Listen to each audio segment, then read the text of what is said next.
At learnwelsh.cymru there's a course for you, whether you're a beginner or a fluent Welsh speaker who'd like to make more use of your Welsh. There are courses for different learning levels, along with a range of digital resources. Our emphasis is very much on speaking and enjoying the language. In this video, we'll show you what you can learn at entry level for beginners. The first part of the course covers the present tense. You'll learn how to talk about yourself and ask others about themselves, using topics such as greetings and starting a conversation, everyday activities, your likes and dislikes, expressing a wish, and discussing where you're from and where you're going.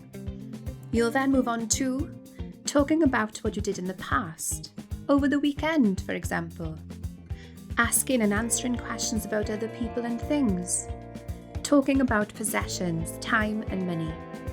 The final part of the course introduces the future tense. You'll learn how to give instructions and talk about things you need to do. Every so often, there's a revision unit. There's also an opportunity to practice useful phrases if you'd like to speak Welsh at work. You'll come across lots of new vocabulary, which helps to strengthen and enrich your Welsh. There are plenty of fun ways to do this online. All the while, your tutor will keep an eye on your progress and give you a helping hand if needed. You can also find digital resources and online support at learnwelsh.cymru. As you can see, we cover a lot in this course and you'll be well on the way to becoming a Welsh speaker. You can find a course at learnwelsh.cymru or contact office@learnwelsh.cymru for more information.